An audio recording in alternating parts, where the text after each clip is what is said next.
What's up, everybody? A Left It Wall update. Left It Wall is now available on Tubi. What does that mean? That means you get to watch it for free. I know there's so many streaming services out there, so many monthly fees, that sometimes renting or buying something just seems like a pain and yet another expense. Well, now it's available free. If you're not already using Tubi, I highly recommend it. You can get it on your smart TV, or you can just watch it online on your computer. Just type in Left It Wall movie, and the Tubi link should come up as one of the available ways to watch it. So if you haven't watched it yet, come on. Now you've got to. Left It Wall on Tubi. Episode 106. Joy Marie Mann. I've known Joy for a while now. We've collaborated on a ton of shows. We met amidst the Bernie movement in 2016, which seems like a different life at this point. In many ways it was. In the time I've known Joy, among other things, she lost most of her eyesight. Despite that unexpected hurdle, she's written a few books. Recently, Joy wrote a book about Temujin Kensu. Temujin was convicted of a murder and has spent the last 38 years and counting in prison. The problem? There's some serious holes in this conviction. We dive into the story, among other things. Please welcome to the show, Joy Marie Mann.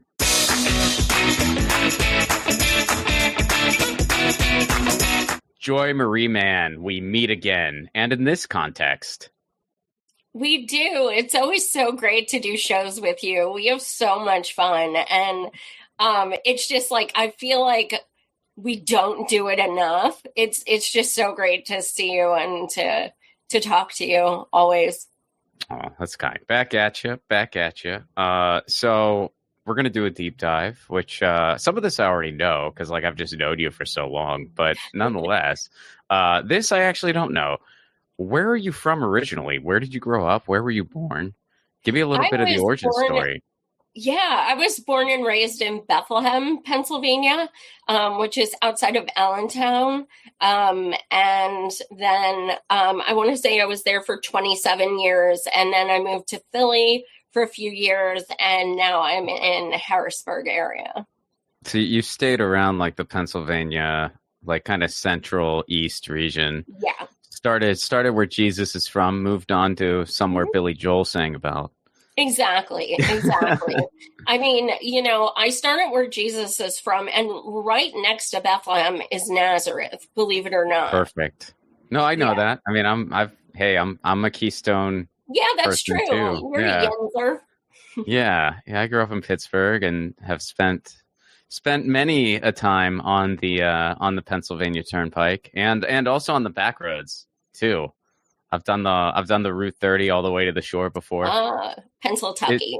It's a pretty drive, but you better not have anywhere to be because it's a lot of starting and stopping.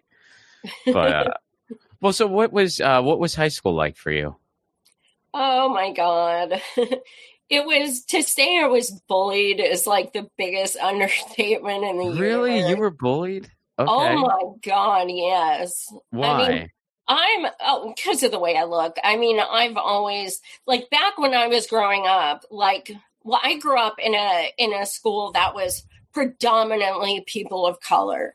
And I was myself, and I have an identical twin sister. I didn't know that about you. What's that? I didn't know that about you. Really? I didn't know that. Oh, I thought for sure I've told you that. I didn't know your sibling situation. Yeah, I didn't know any of that. Yeah. And I mean, aside from the two of us, there was nobody in our school who wore striped tights and colored hair and, Doc Martens and stuff. Nowadays, it sounds so basic. But back then, I'm 46. Oh my God. Yeah, 46. So back then, you're talking 30 years ago, no, there was no manic panic. We dyed our hair with Kool-Aid and Jell-O, and stuff like that. It was really rare. And I had some people, I had two people who would stand up for me. But I mean, I would get spit on, I would get, followed home. Jesus. I mean, it was so bad.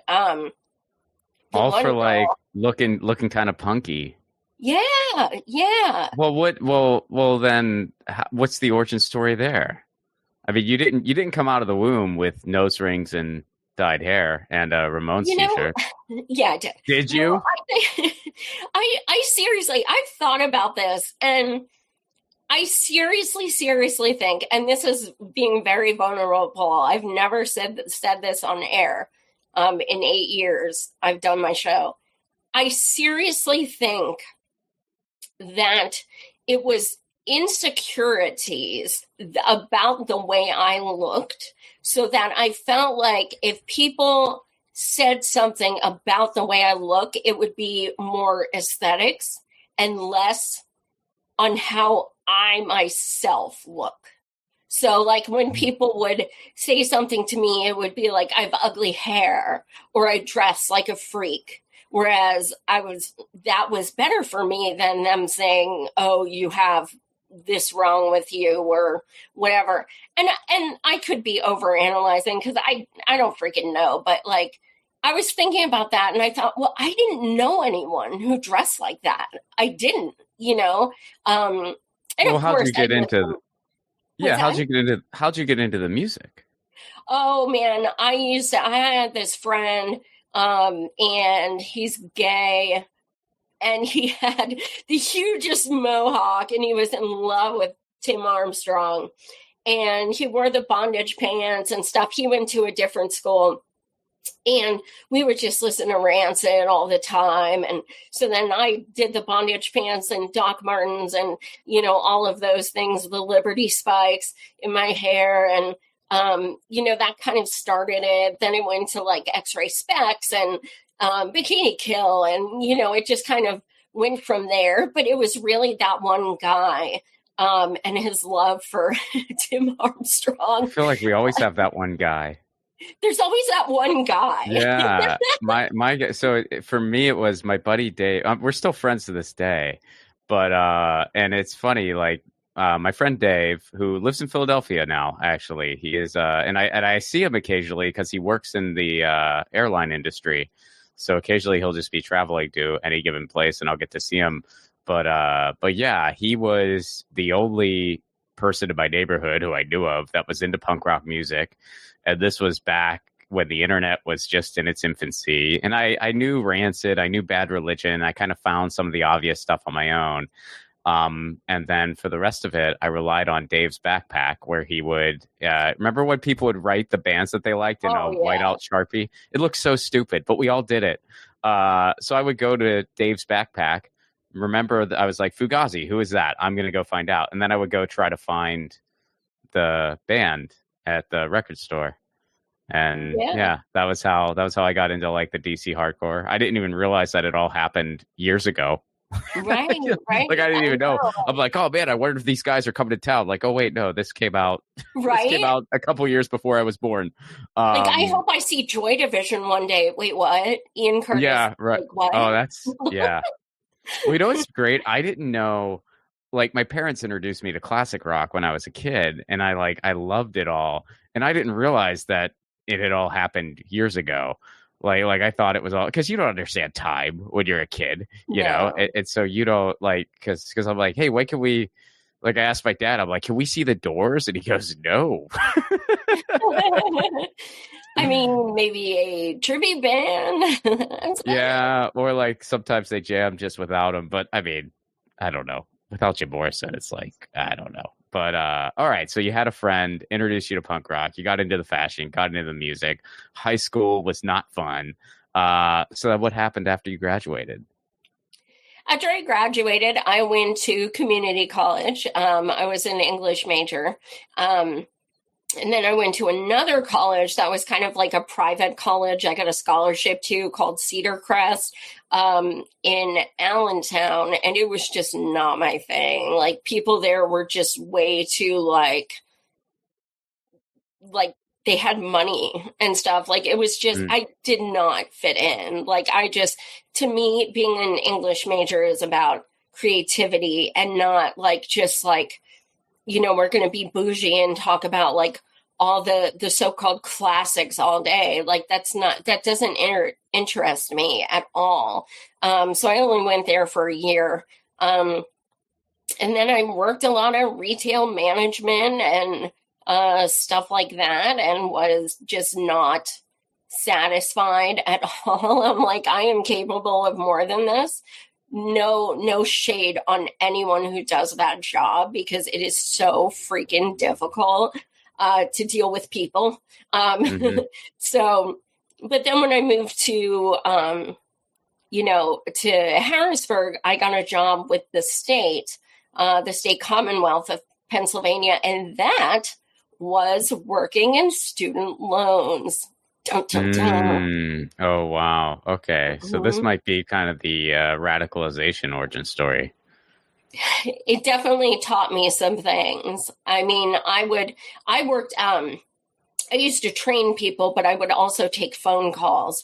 And I would hear from these kids that are like, I have 120,000 in debt. It keeps going up and I cannot find a job in my degree, and I can't pay this.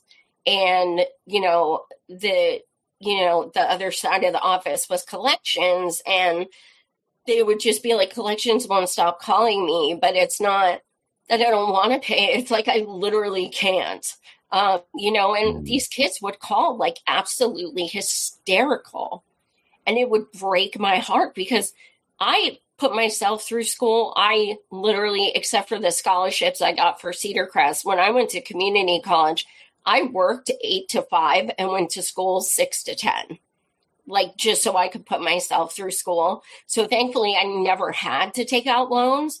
And my heart just broke for these kids, because I mean, they just were, and they're like, I have a 4.0. I was valedictorian, like all this shit. And it's like, I can't find a job. And now, of course, it's gotten even worse since then. And it's like, I can't help these people. Like, I don't know what to do. Like their interest is, I believe at that point it was 8.6%. And let's say you even have 100,000 in loans, 8.6%, and then every month it capitalizes and it compounds, and then you get interest on the whole thing then. So let's say you have $1,000 loan and it accrues, $8. Now, at the end of the month, it's going to be $1,008, and it's going to accrue interest on the 1,008 instead of the 1,000. So you're talking about these kids being in school for 4 years, and they are literally not even making a dent in principal. It's crazy that they get, because they make these students who are typically young, like they're 18 or whatever, and they give them these agreements that you don't realize just how predatory it is because you're a kid, but then they tell you, oh, don't worry, because you're going to get this job, and then this job will allow you to qualify for this program and that program. And at the end of the day, it's like, well, none of that stuff's guaranteed, but no one had any way of knowing that when they agreed to it. And it's gotten a little bit worse with every generation. When I went into college, it's like the world that we were promised, that we were told was out there, didn't exist 4 years later. And that keeps getting worse and worse and worse. And it's to the point where it's just like, the generations now, like they just have no hope. They're just, if they even get to go to school, they're just thinking, I hope I find something. Like they don't even have the facade anymore, which is so horrible and so sad. So you saw all these people who were desperate. So did that kind of, when did politics seep into this? Because that's of course, how you and I met. Yeah, I don't think I understood it was political. I really don't. And I only worked with Pennsylvania, so I didn't know it was a countrywide thing. I didn't have the internet back then. Like it wasn't like it is now, when I can just look up student loans. Like, I had no clue. I was there to work for the state and get a paycheck and get out of retail. That to me was what it was. And then eventually I just couldn't take it anymore because I felt so bad I just couldn't. I mean, I was up at night listening, like replaying these phone calls, and like being an empath and doing a job like that does not work. Mm-hmm. It doesn't mesh well at all. Yeah. So what happened next? When did you go to Philly? Well, that was after I left Philly. Philly was still retail management. Okay. And then after the federal student loans, I went into healthcare. And I started working for Medicare, Medicaid, CHIP, things like that are state programs for people with lower income who needed insurance, things like that. And I used to do, some of it was just like processing grievances and appeals, and some of it was taking phone calls. Also became way too much for me to handle after years. When you're having elderly people literally send you documents showing their energy bills, their TV bills, and their water bills and stuff, and saying, please don't make me pay this $20 bill. It's not that I don't want to, it's that we can't. And they're like 90 and they can't pay a $20 bill. Well, I'm not going to sit there and deny that. I'm going to push it through, and I'm going to say, yeah, it was billed wrong. They don't owe it. And I kind of got caught, and I lost my job. Well, at least you were. I was like, as much as it sucked to lose my job, and especially monetarily, it wasn't fun. I did it for over 3 years, and I mean, I pushed a lot of people through that weren't supposed to go through. But when I'm opening these appeals and stuff, and there are letters like, I'm up at night, I can't sleep, I don't know how to pay this, and they won't stop calling me and stuff. Well, you know what? I support Medicare for all, so I'm not going to make you pay it. Put that through, and these people who are like, I unexpectedly got cancer and I'm getting these bills. Like, no, I'm not going to put this, denied and be like, sorry, pay it anyway. And I eventually got caught. And they were like, you're not allowed to have compassion here. Exactly. Sorry, you're fired. If you have a heart, dumbass. Yeah. So did all this, is that what led you to, just becoming radicalized by the United States standards, at least? I was always very much, I continued to work in healthcare for years. And that was always kind of my passion, even before I became disabled. But, got to respect my roots. It was Bernie. It was 2015. That was what woke me and millions of others up, unfortunately. So when did you first hear Bernie? I heard him on PBS. The speech from the 90s that he's like, I go, you in contempt, you in contempt, you in contempt. And he just like goes around the room. And I was like, and his hair was like all over. And I was like, this dude is punk rock as fuck. I need to learn about this dude. And the more I learned about him, like, he was saying stuff I never heard. And I mean, as sad as that is, that's how privileged I was. I didn't know. I mean, growing up with people of color, I saw the disparity. I saw how much privilege I had. I saw how when I would have, friends of color come over my house and they were like, wow, your house is amazing. And it was like literally a 2-bedroom, nothing. You know what I mean?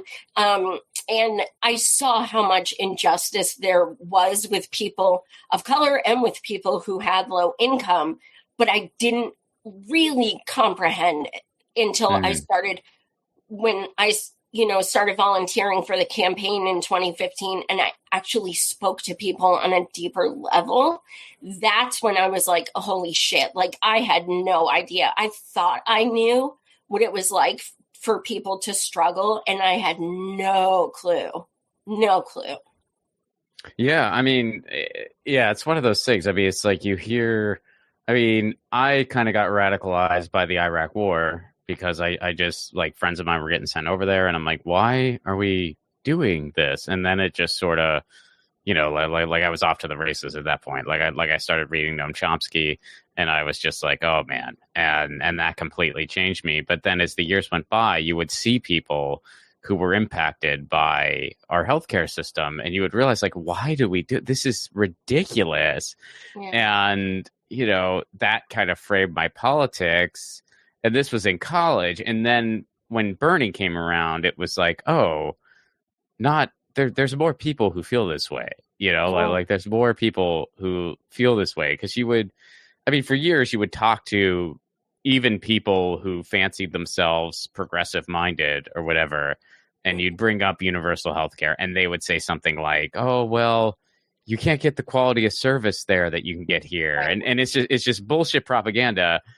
And most of these people, they meant well. They just honestly didn't know any better. And you'd be sitting there and you'd be like, that's not true. But so it's right. like I knew, I was one of those people when Obama was elected. I was like, okay, this is as good as it's going to get right now. And hopefully this is the bridge to a more, to a better tomorrow. Hopefully this is sort of like and of course it wasn't, but right. that was my hope. Like I had a very abbreviated, like I was never one of those, he's going to be our FDR. Like I did not expect that from him at all. But I was like I literally said, I was like, this is the centrist that we had to settle for right now. Right. Which, by the way, he underdelivered on that, but we won't get in. Right. We won't dive down that rabbit hole. But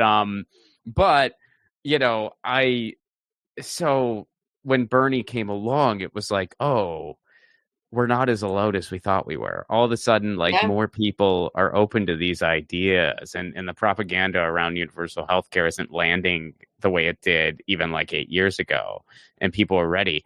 And, and then of course we know what happened next. The whole thing just got shattered. Right. And I feel like we're still searching for some kind of direction. Yeah, absolutely. Yeah. It's so crazy to look back. I was 36 years old before I knew that there was genuine corruption in politics. I was like, Obama, hell yeah. And I was like, wait, he did what in Flint? Wait, he bombed how many people? When I got the internet, I legit knew none of this shit. And even being in Harrisburg, I knew no activists. I never saw any actions. Never. Not one. And I was never exposed to that at all. And it took, learning about this. Bernie planted the seed, but the people we met through his campaign were what really taught us. And there was that solidarity, that holy shit, okay, we're not alone. We do agree on these things. We do have hope. We had hope. Well, what do you think went wrong? I think being cheated was, or you mean how he acts now? No. I mean, like not necessarily him as an individual, but as far as the movement that he sort of ignited by just being the right speaker at the right time. It's sort of really splintered off a great deal. And there's no one answer for what went wrong. But from your perspective, where did some things just kind of fall off? I think the first thing I remember as far as, I was at Occupy DNC in Philly, marching those streets outside the convention, for those 6 days, which was one of the worst weeks of my freaking life, as it was for thousands of others. And the divide I noticed there, it was countless of us said, we're writing Bernie in. This is going to show them. And then Jill came. And we splintered in different directions. Now, you and I are both friends with Jill. It's not that. You know what I mean? You and I have both voted for her. It's not shade on her. But I think at 2016, at that moment, we had this plan to vote for Bernie. And then a lot of people just separated. And the write-in campaign just fell to shit. And that's fine, because everyone had the right to do that. And many people were mad at Bernie, as they should have been. And I think that's when I started noticing the real split. And then I think people started realizing that Bernie is not all that so-called left. I mean, especially by like UK standards and stuff like that. They started sensing like, wait, what he's saying isn't really, it's not a radical idea. Like, they started realizing like, wait, he's saying like breadcrumbs. He's not saying anything that's like, really huge, that like we need more. We need more than what he's offering. And then I agree with most of that. I mean, I think Bernie, as an individual, and I don't necessarily like blame him for all of that. Like, I think like my overall assessment on Bernie is, has he done things that have ticked me off a lot? Absolutely. Do I agree with a lot of what he said and done too? Absolutely. I see him as somebody who got into the system, and I think for the most part did the best they could with the system they have to operate in. And sadly, that's about all we can expect. Like, I don't think Bernie's a revolutionary. I don't think he ever was. I never thought he was. I'm like, dude, you need reformers and revolutionaries. You need both. And a reformer like kind of belongs on the electoral side of things. So I think Bernie is like a well-intentioned reformer, and that's fine. We need them, like they need to be part of it. But I just think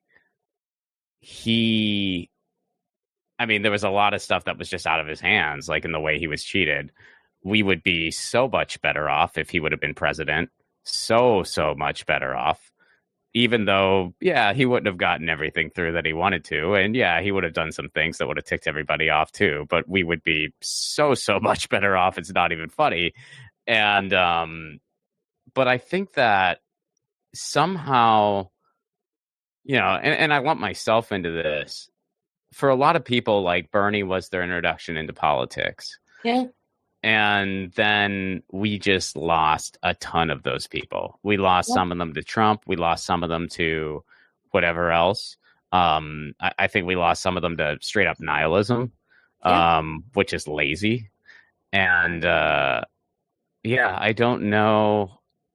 I mean, there's so many things we can point to that I don't think there's any one thing. But I'm kind of like, well, how do we not repeat this in the future? Yeah, I think, the number one thing is I still see people looking for heroes. Big time. Yeah. Which, and good it's luck. so sad. Politicians are not our friends. They're not. No. Like I see it a lot with Mendoni. It's amazing to see someone running who has the balls to say genocide and stuff like that. But I see people saying, he's our next Bernie. We don't stop. We don't need that. It's not about having heroes. That's not what this is about. It doesn't matter if he's like the next whoever. And I see that so much. I just hope he wins. It's like, get him in office first. Like, don't worry about like what he's the next or whatever. Just get the guy the job, which, by the way, they're going to do everything they can to make sure he does not get that gig. They are going to throw everything in the kitchen sink at that guy. Oh, yeah. Absolutely. So I guess in that respect, you could definitely make the comparison to Bernie Sanders. If you mean the election is one against everybody else, then yeah, that's that's going to be very similar to the Bernie Sanders. It's just like, I mean, 2020 was literally 20 people against one. That's really what it was. Right. But no, I hear you. It's like, and people expect politicians to lead movements, and my response to that was, I'm like, show me one time that has ever happened in U.S. history. Yep. And then let's go a step further in world history. I think the only kind of exception to that rule is Nelson Mandela. Yes. And even that, he was like an activist for how long before he, and it's like you could say Eugene Debs, the guy that, I mean, he spent like 2 years in electoral politics. The rest of his career was everything else. And you never hear about that 2 years. Right. So it's like, that's literally never happened. Like Bernie's not supposed to lead anything. We're supposed to get Bernie in that office, and then hopefully he does what he says he's going to do. Right. And they, they were not going to let that happen. Definitely not. Well, let's talk about your health element. So you are legally blind. I am. I'm about 85% blind. It has been about 4.5 years now. I woke up one morning and was missing the majority of my eyesight. And so it just happened overnight, literally, not traumatic at all. And I went to the hospital and was diagnosed with a very rare disorder called myopic degeneration. And it's super rare, and I have no idea who it came from, if it came from my family or, and it usually, if it does appear, it's much later in people's lives. So yeah, is it a genetic thing? I mean, were they able to tell you? They don't know because it's so rare. And my mom was adopted, so I know on my dad's side nobody has it, but it's like I don't know. Wow. But I have an identical twin sister who thankfully does not have it, at least at this point. So that's good. But so that's kind of always a fear too, it's like, if it's genetic, I hope it's not. Yeah. So how has it been navigating that? It's been rough. It's been really rough. I still find myself, I was talking to Frank, who, my husband, the other day, and he's having a company picnic with his job. And I was like, you're going to have to let me walk with my arm, through yours, because I'm too embarrassed to use a cane in front of people I don't know. Aww. And still, that is absolutely how I am. I am so self-conscious about people looking at my cane and just looking at me. And some people still don't know a white cane means blindness. People, it's very, very uncomfortable. And sometimes you just have people like straight up ask you invasive questions. What happened? Why are you using that? Like, they'll just stop and ask you questions. It's really bizarre. And like strangers, you mean? What's that? Like strangers? Oh, yeah, strangers. Oh. Yeah. Like when I was at the train station 2 weeks ago, this woman like literally came right up to me and she's like, so what exactly happened? And I'm like, excuse me? What happened? Yeah. And she's like, what's with the cane? I was like, okay. Oh, gross. Are you kidding me right now? I was like, why? What? Well, like, have you adjusted to just like does it help you when you use a cane? And because it's like, it's not like you had your eyesight for so many years. I know. That's what's weird. Like, a lot of, I was going to like these classes with other blind people and they were all blind at birth. So it's a very, very different situation. I am so fortunate that I had 41 years with sight. I am so fortunate. But having it and losing it is very different than never knowing what it's like to have it. So yes, the cane does work. Sometimes I do trip a lot still. But and I definitely have bruises all over my legs at all times. But I think certain things it still gets difficult because I do travel a lot and mostly by myself, and it is difficult because when I take the train, I can't see the signs of what stop to get off. I can't, when I fly by myself, I can't see the exit I need to, or where the baggage claim is, and I have to be trusting that employees are going to help me. And a lot of times they don't. A lot of times they honestly could not care less about anyone who may need assistance. Every now and then I'll get an employee who is like amazing, and they like come up to me and they're like, "Can I help you? Can I walk you?" And it's such a good feeling. But sometimes I'm just like, is there an employee? Just kind of screaming that, can somebody help me? Oh, man. So it's nerve-wracking to travel, especially. Yeah. Well, on the train, they usually, at least they kind of announce it most of the time, right? Yeah, it's just a matter of where to get on. Right. Which platform. Sometimes they'll be like, it's right there. It says it right there. And I'm like, okay, so yeah, I can't see where you're pointing. So can you is it to my right? Or just a lot of ignorance. Well, can you do Braille? I cannot. I absolutely cannot. It's not used that much now. Really? And yeah, I mean, I'm so thankful that when it happened to me, there's computer accessibility apps and stuff, because I couldn't do anything that I do without that. Yeah, it's just such a wild adjustment. I can only imagine. And yeah, I mean, my empathy goes to you. I mean, you know that we've talked about this in various capacities before. Well, so let's get to your book. You have a new book now about, and I was not really familiar with this case or this person. I'm still not super familiar other than the basics, but you wrote a book on Temujin Kensu. Did I say it right? Yes. All right. And so, well, let me just turn it over to you. What's that book about? Yeah, about a little over 5 years ago, Temujin Kensu's wife, Paula, reached out to me, and we started talking, and we talked about if Temujin could come on my show through doing a podcast from the prison. And I didn't know if such a thing was possible, but it was. And we started doing interviews on my show with him from the prison.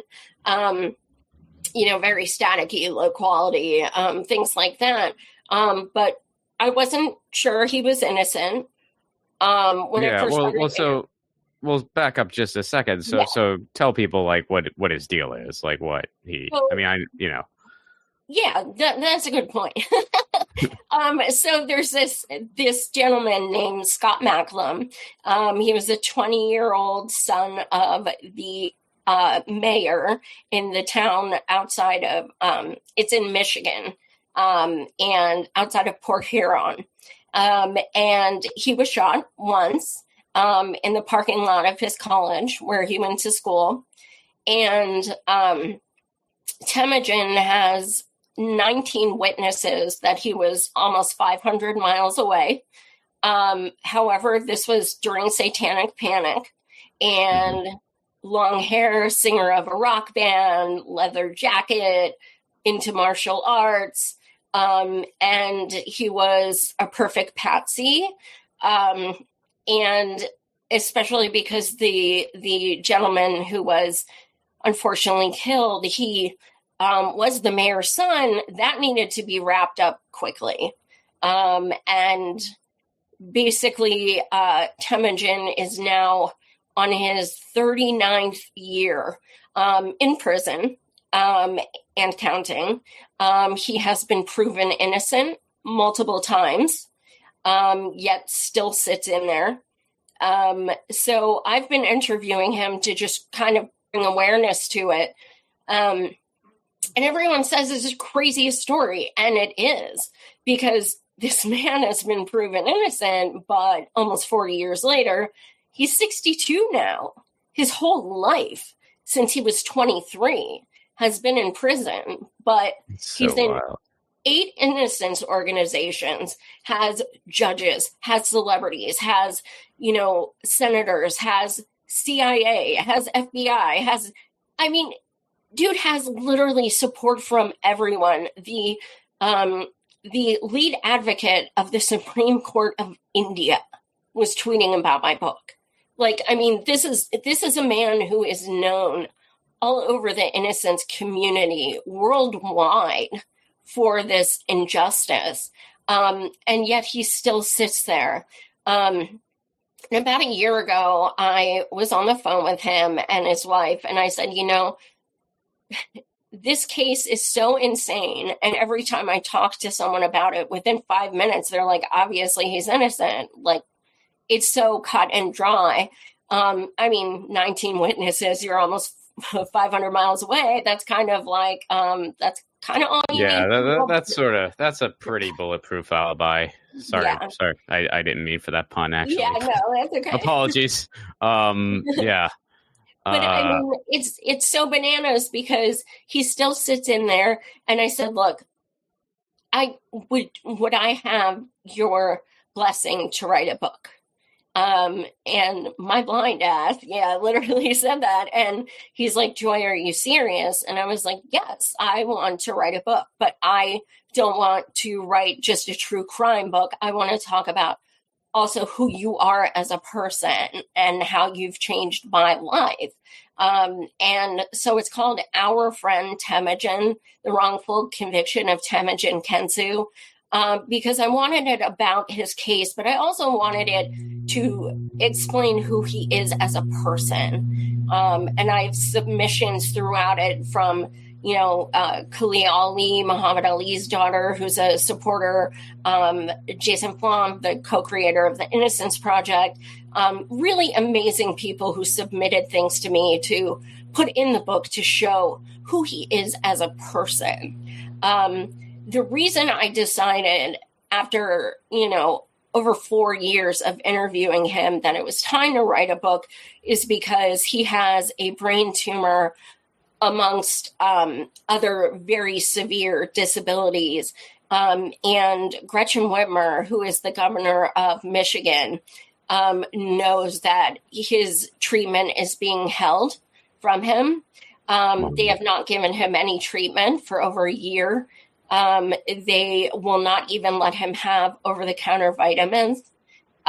He is very sick, and they quite frankly want him to die because he knows way too much about politics and corruption. And unfortunately, unless, this word gets out and people, continue to learn about him and his story, we're worried about what that means.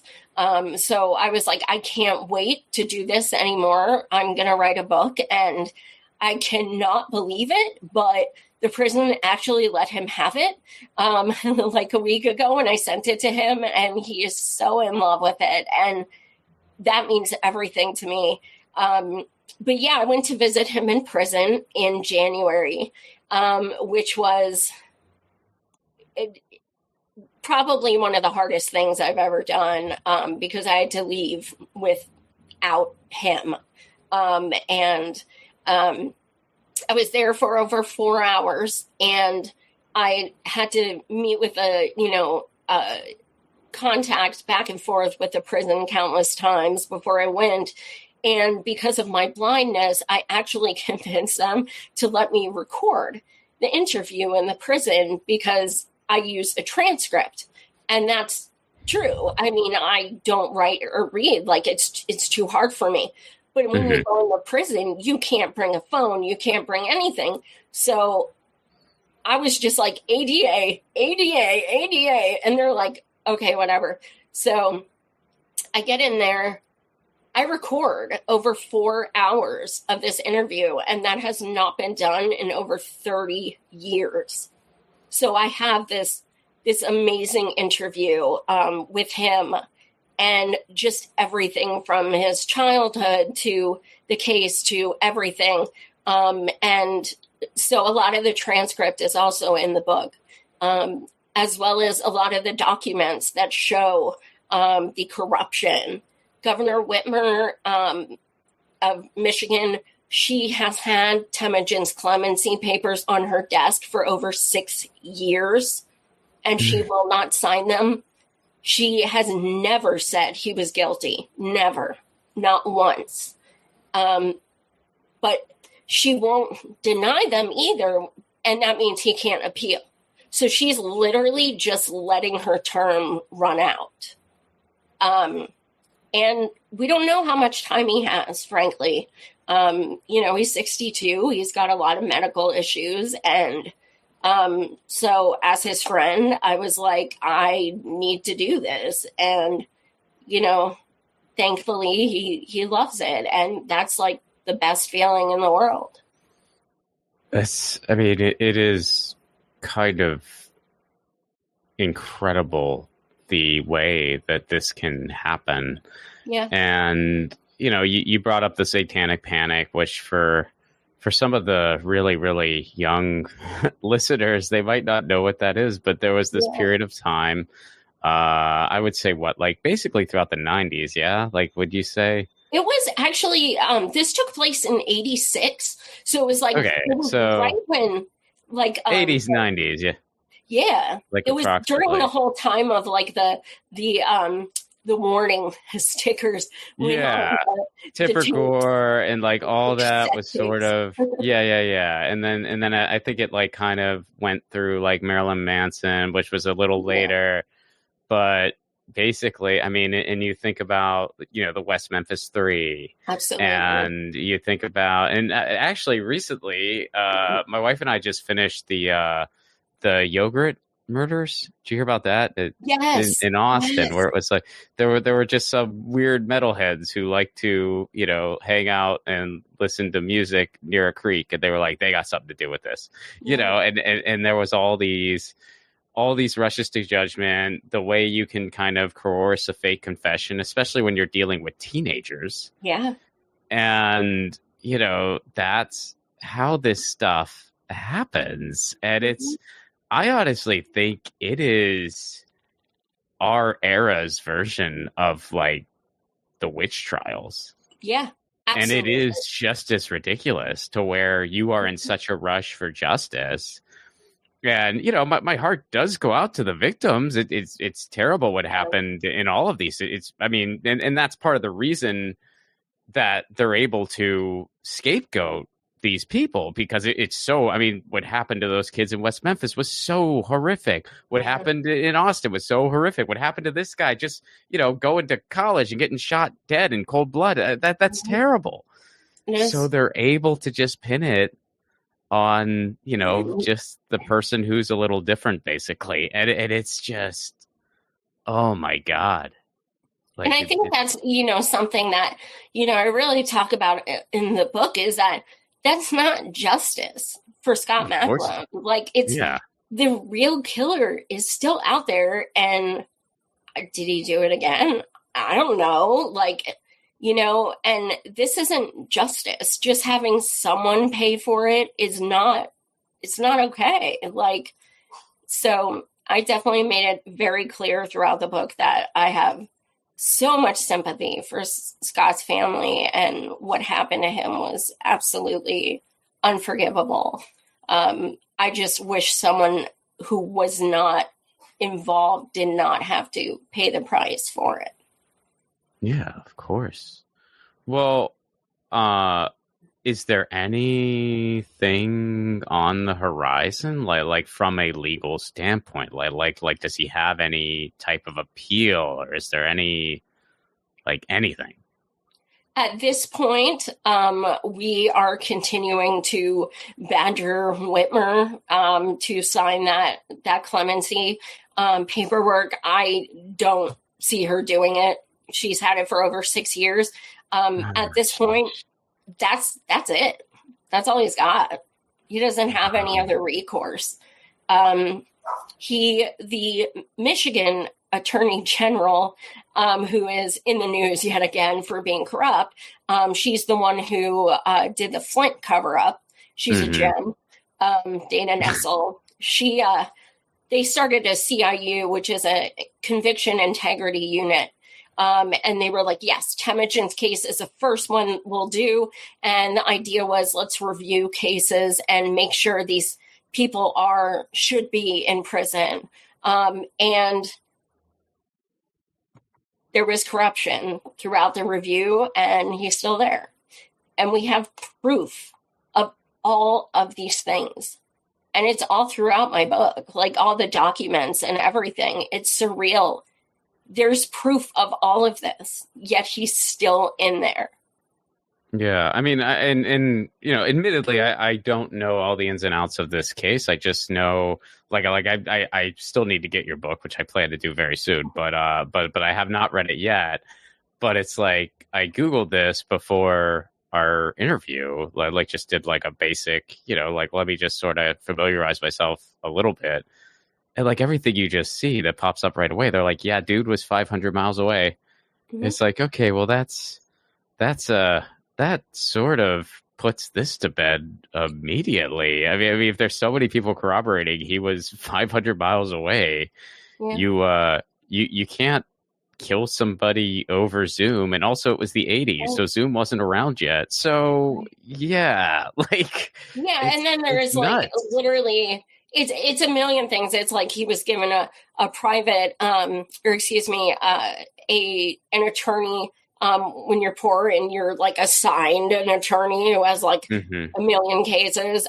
He was disbarred for being a cokehead, but yet Temujin's case was not reopened. The judge, the prosecutor, and the defender all have worked together. They're all friends, had a private deal. They set up a jailhouse snitch who admitted that he completely lied. Temujin never admitted to anything.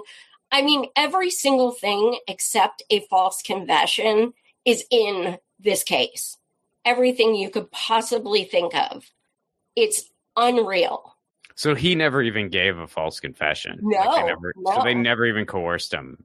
Nope. They weren't able to. I'm sure they tried, nope. But yeah, wow. And I mean, he passed lie detectors, like everything.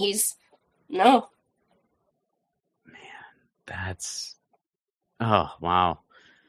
Oh man, yeah, that's justice in the United States, eh? Yep. Well, where can people go to learn more about this? Where can they get the book? Where can they find all your stuff? It is, it's called Our Friend Temujin, Temujin, The Wrongful Conviction of Temujin Kensu. And you can find that at barnesandnoble.com and amazon.com for paperback and Kindle. Yes, I mean, please read it. Please recommend it. Anything that we can, anyone learning about this case is someone we're going to have become a supporter, because there is nobody who hears about this case for 5 minutes who doesn't automatically know this is messed up and he needs to be released. So the more people who know, the better. We have to get him out, whether that's, literally having someone come out and be like someone like big and famous. Like, we have some famous supporters, but we need someone like famous to come out. I mean, honestly, that's what did it for the West Memphis Three. Right? I mean, that's what they had so many high profile people, yep. And it became like a cultural thing, especially in like the punk rock world and the rock world. Yep. And eventually, I mean, I don't think it was justice because their names are still not cleared, but they are at least free.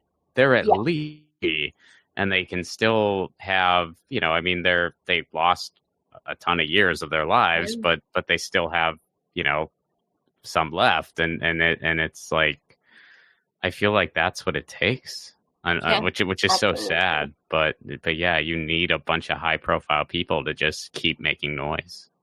I mean, Khalid Ali, Muhammad's daughter, flew out and met personally with Gretchen Whitmer. Didn't work. Wow. Like, what? Are you kidding me? And her husband, Jason Flom, is a co-founder of the Innocence Project. He has freed dozens of people. He went with her. Nothing. It's unreal. Well, I mean, thanks for everything you do around it. And thanks so much for doing this show. Absolutely. Thank you so much for having me. It's always great to talk to you. That was Joy Marie Mann. Check out the book. Check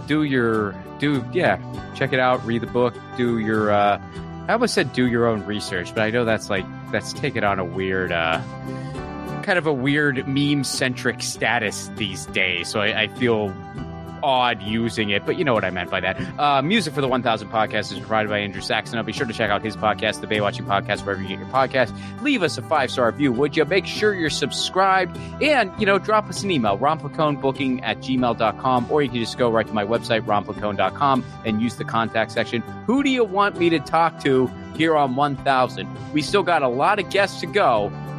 Who do you want me to for sure have?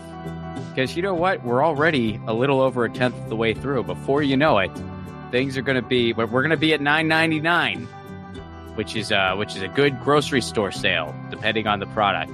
All right, guys, thank you so much for being here. 106. That's we're almost at another decade here. 106 is I can't think of anything particular with 106. It's just like I don't know of any bands. I don't know of any particulars with that number. 106 would be a very advanced age if you made it that far. That'd be pretty impressive. But here we go. Eventually, we're going to be older than the oldest living human that's ever existed. And I got to look that up because I'm not sure exactly where that is. I know we're not there yet. I know that there's been humans that have lived over 106. I'm pretty sure. But I got to look that up, find it out. So that we can nail that one. That needs to be a number announcement. All right, journey continues. Catch you next week. Peace.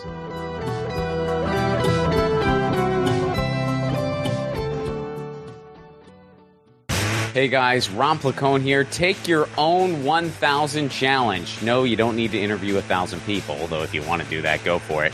Your 1000 challenge can be whatever you want. Maybe you want to call a friend out of the blue once a week. Maybe you want to read a book every month. Maybe you want to start a different garden every season. I guess that might be dependent on where you live. Look, the point of the challenge is taking on an endeavor that enriches your life in some way, and it can be measured.